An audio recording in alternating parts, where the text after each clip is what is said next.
Talk about. Peter Doocy, thank you. Congressman Michael McCaul, Republican from Texas, ranking member of the Foreign Affairs Committee and also member of the Homeland Security Committee. And for years, you chaired Homeland. And when you look at where we are with the oil reserves today, I've heard you say it is always a national security issue when you get low on your oil reserves. Right. It's strategic petroleum reserve. It's not the political petroleum reserve.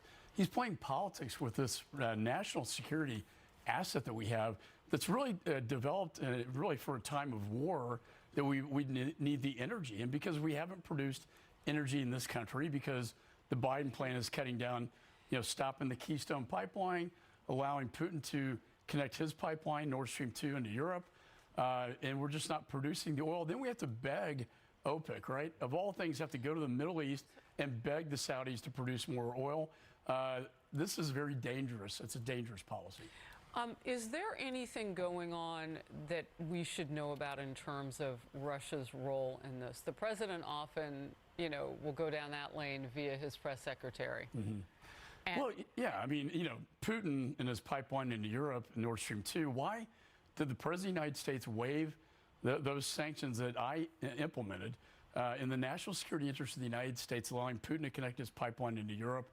Putin now wants to shut Ukraine off to the Black Sea. It is an energy issue. It's always a national security issue. We talk about energy. And it's really the Biden's creation. It's the Biden administration's failed policies that have created this crisis that we're in. And we're going into these midterms. And Harris, I'm telling you, I hear it all the time back home, inflation and gas prices. It's interesting because the president is criticized for flipping the border policies that Trump had in place, but he was flipping some congressional policies, or at least legislation that had been put in place too with regard to energy. That's fascinating to hear from you. The other part about this is Biden was so slow to stop buying Russian oil when the war against Ukraine first started. And now I'm curious, he was tapping reserve then. What options do we have when that gets so low that's not an option anymore? Well, he's canceled all the options, and now it has to be green energy. You can't do that overnight. But Congressman, we all know that the majority of green energy is provided through fossil fuel and coal rather.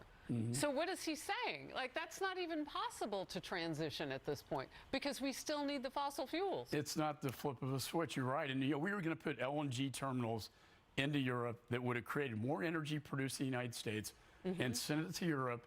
That was part of our strategic plan, if you will. He's turned it into politics, and boy, it's a disaster. Here's Senator Cotton in focus yesterday calling out Democrats for blocking American energy independence.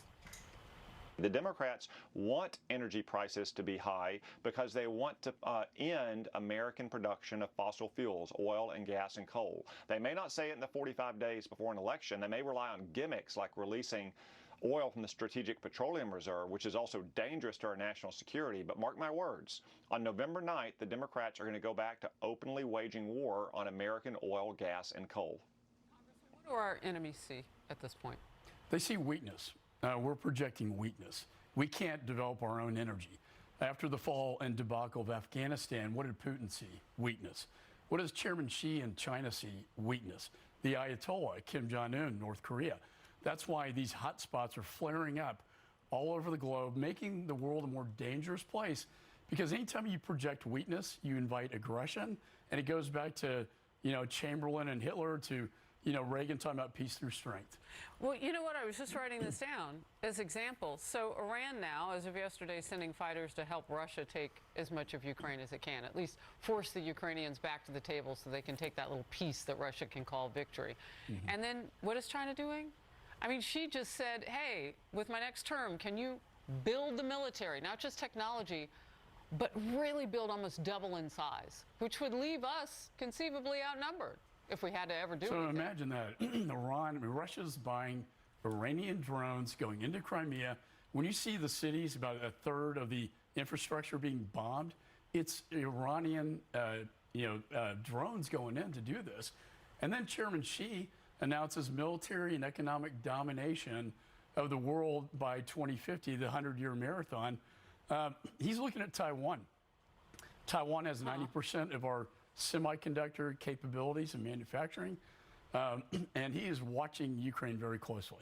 World domination by 2050. I don't know if you caught what Peter Doocy said, but he was talking about the goals of the administration in terms of green energy by 2050. Those are some really different goals. Very different goals. And what is China doing? They're not going green. Counting their money? They're in 140 countries right now, lighting up coal-fired plants. Oh, yeah. And polluting the atmosphere. Okay, let's move to this. You're right. It won't be as clean as our coal. Nope. No. It's looking like the Federal Reserve will approve a fourth consecutive interest rate hike next month. And experts are saying it will be another supersized one. Those hikes, all in an effort to help the decades high inflation come down, because you know the Inflation Reduction Act didn't actually reduce inflation. Never could. The unrelenting price spike has led Bloomberg to this grim projection. 100% of recession in the next year. Peter Doocy was asking the tough questions, as he always does. How is it that we can be barreling towards a recession and the economy is, as the president says, strong as hell? What we are seeing right now is the job market is strong, the labor force is strong, and that is not what we see usually before a recession.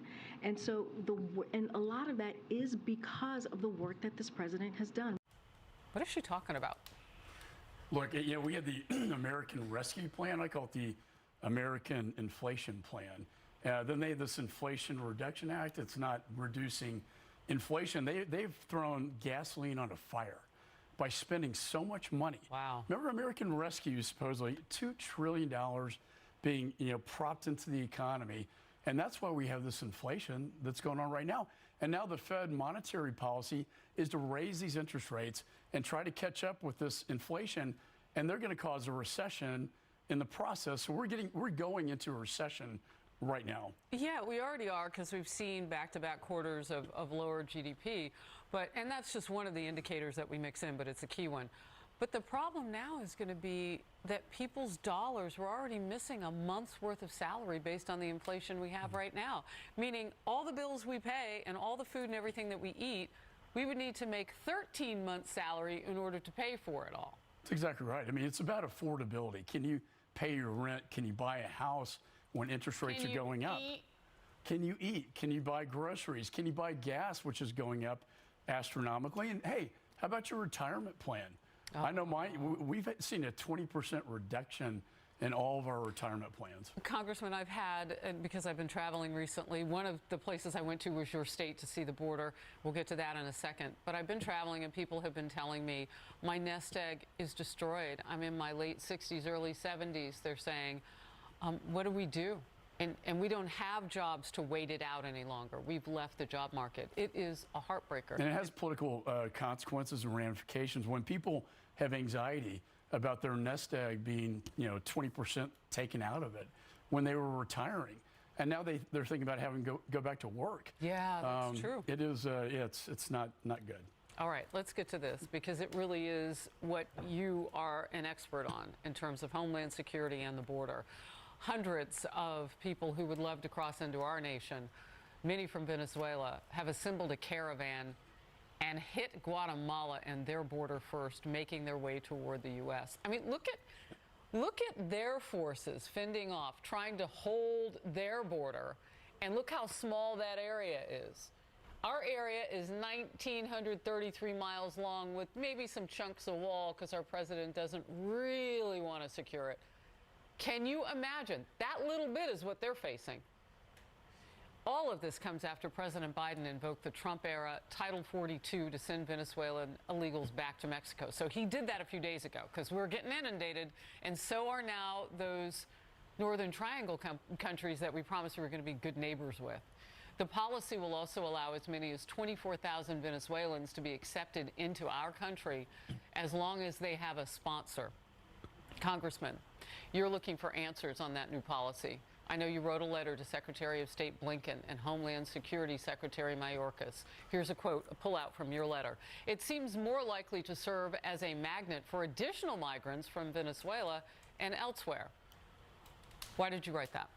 Well, because this, first of all, this whole policy of reversing remain in Mexico and the migrant protection protocols has created this chaos at the border. And we've seen 3.5 million illegals come into this country.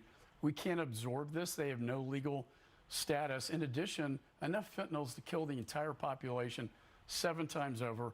We have almost 100,000 young people dying just this year alone from fentanyl. Heartbreaking. And it's killing a generation. But why are we going to let Venezuelans in by airplane, right, if they have a sponsor, and then deny them entry at the border? If we can deny Venezuelans entry at the border, why can't we deny the rest of them? I think I know. Because it's a lot more surreptitious that way. It's harder to track. You don't have reporters down there who can get the cameras of all of the things that are left at the border as they take off everything and leave behind all sorts of unmentionables to try to get into this country with a lighter weight and crawl through fence lines and so on and so forth. Remember how they were surreptitiously moving those minors in those night flights up to places like Tennessee? Senator Blackburn told me about that. They're harder to track. I mean, at the border, we can see them. Well, that's why we're busing them out of my state to, here to New York and to D.C. and so you can get a little taste of what we experience every day in my state of Texas. And it's working, right? I mean, Democrats are responding. I think they're seeing the pain that this policy has inflicted on the nation.